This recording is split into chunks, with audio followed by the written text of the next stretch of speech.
up to 1 o'clock in the afternoon, yeah, you call Eliza Schuyler Hamilton a princess. I bet if it was a relative of yours like Ben that was held in bondage by somebody's family, you wouldn't be calling her no damn princess. You'd be calling the police. Eliza helped her mother manage the slaves. She was responsible for their welfare, and she did nothing to interrupt her father's beatings, punishing, and selling them. She and her sisters grew up in a household where slaves were whipped, where runaways were hunted down with dogs, where one runaway, Diana, was sold south where she was murdered. Yet you put them on stage, raising clenched fists, found that all men are created equal. Your hero, Alexander Hamilton, married into his family, and he did their bidding. He negotiated sales of their slaves. Ron Chernow said that he did that reluctantly. His book is 800 pages long. Reluctantly. They all say that reluctantly. I'm working these slaves to death reluctantly. I'm breaking up these families reluctantly. I bet when George Washington signed the Fugitive Slave Act, he said, I'm signing this document reluctantly. In 1784, Hamilton's sister-in-law Angelica wrote to her sister Elizabeth that she wanted her slave, me, Ben, returned. Now, if Eliza was such an abolitionist, don't you think she would have refused her sister's request? No. She passed her request on to her husband, who then in return wrote to John Challoner, a Philadelphia merchant who conducted business for Angelica's husband, and stated, you are requested, if Major Jackson will part with him, to purchase his remaining time from Mrs. Church and send him on to me. You must be mistaken. The Schuyler girls were the cream of New York society at the time. Those girls were parasites living off their father's money. Both of you are mistaken. Hamilton was against slavery. He was always opposed to slavery. He was a part of the New York Manumission Society, a society that his father-in-law, General Schuyler, founded. When Aaron Burr killed that cruel, people stuck-up man Hamilton, black people partied all night long in New York. They say he was passing for white, too. He rejected his own kind in order to rise up in white society. It was Aaron Burr who was the anti-slaver Mr. Miranda. Hamilton ranked the cows, horses, African people interchangeably. Beasts. The way I look at it, a man like Hamilton, who saw human beings as property, got what he deserved. You call his participating in a duel honorable? He left his family destitute. How is that honor? That makes him heroic and patriotic to you, but people had to raise money in order to take care of them, just because he got himself involved in some silly manhood thing. When New York outlawed slavery, a lot of these people couldn't go to balls and picnics, while slaves and indigent servants did all the work. They were broke. But Chernow said that Hamilton always... Chernow is like a public relations man whose clients hire him to make even scoundrels look good. That's how he makes his living. I'm surprised he hasn't written a book in which George Washington ascends to heaven and takes over God's job. I read his book. I based Hamilton on his book. It's over 800 pages long. See how they felt. These white historians didn't even give me a name. They merely called me Negro woman with child. They are little more than tarnish removers. They remove all the crud from the reputations of the founding fathers and apply polish until these reputations glow like a wax floor. When Major Jackson had bound me over and sent me to Hamilton to be turned over to Mrs. Church, he didn't say nothing to me. He didn't even look up. Just filled out some paperwork to be turned over to the gentleman who took me away and had me sent away. At least you made the cut.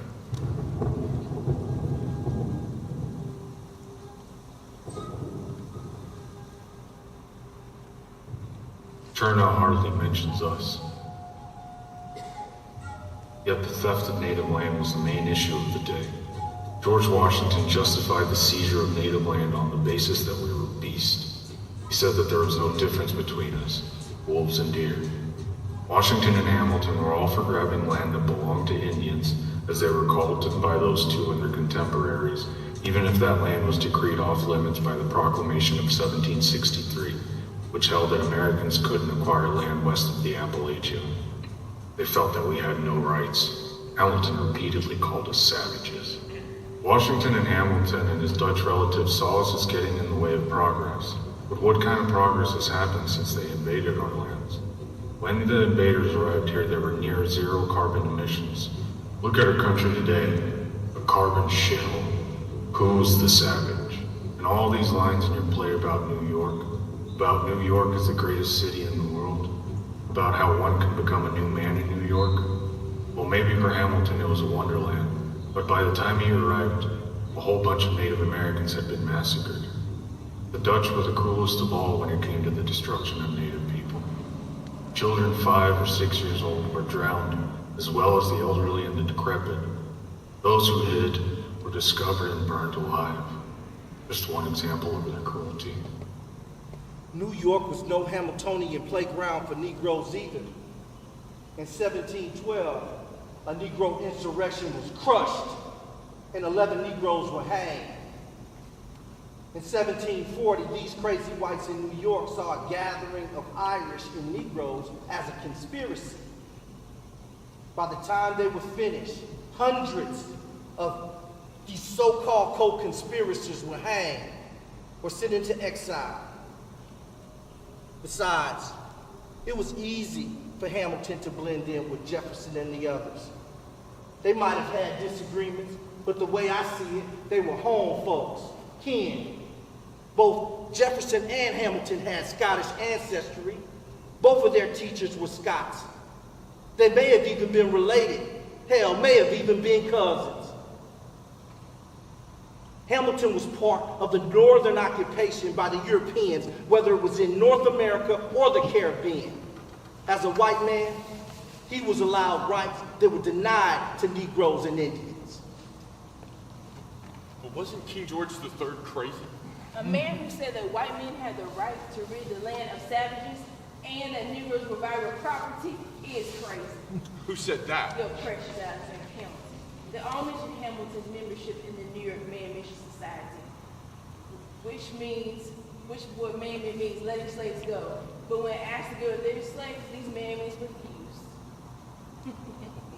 They were all hypocrites, and one of their buddies, Henry Lee, was also against slavery, but that didn't prevent him from hanging a pregnant Negro woman who struck an overseer. Next time you sing the Star-Spangled Banner and you get to the line in the land of the free, just remember it was written by a wealthy slave owner named Francis Scott Key. And how did the old general practice his manumitting? Care? His slave was the first to escape, and he made his way to freedom. Mr. Miranda, you have Eliza, Hamilton's widow, saying that she wanted to continue her husband's goal of abolishing slavery. Be serious. Even Chernow said that she and her husband Alexander owned 2 household slaves. And what about the other runaways? Scipio Schuyler and Adam Way, who found their way to the British lines. If General Schuyler, who founded the New York Manumission Society, was so interested in abolishing slavery, why didn't he send congratulations to his slaves that ran away? Sent them money so that those slaves could start a new life in Canada. Instead, he placed ads in newspapers promising rewards for their return. Adam Way was 80 years old when he escaped and found his way to freedom after serving a number of slaveholding families, including the Schuylers. By the time he escaped to Canada, he was worn out. His knees were damaged. His blood pressure was up. His feet hurt so he collapsed into the arms of Queen Victoria. And so while old man Schuyler was busy manumitting, his own slaves were self-manumitting between meetings of the Manumission Society. He was busy offering rewards to those who had escaped from the plantation. In 1775, he and the other New York slaveholders decreed that any slave found within a mile of their owner's plantation would be shot on sight. The runaway situation got so bad. General Schuyler fought the Indian resistance, as they named us, yet he is depicted as a friend of so-called Indians by white historians. So is Hamilton. How can someone who's occupied your land be your friend? Under Washington's orders, 40 Iroquois villages were burned to ashes and hundreds of Iroquois froze to death. His policy toward Native Americans was extirpation, which means to destroy, to crush. Hamilton went along with Native American removal. The only difference between the two is that Hamilton believed we should talk first and extirpate later. Washington played the bad cop, while Hamilton played the good cop, but they both regarded Indians, in quote marks, as savages who were their natural enemies, which is how Hamilton put it. That's ridiculous. That's a real overreach. Look at it this way.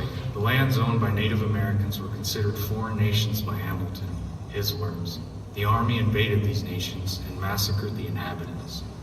Washington and Hamilton used the danger to those white settlers who had squatted on native land as an excuse to invade and seize those territories. If Hamilton and Washington were around today, they'd be turned over to The Hague for prosecution for the participation in war crimes, and you and Chernow might have done some time for dressing up the reputations of those who were no different from the Nazis or even the Soviet imperialists. So would Andrew Jackson.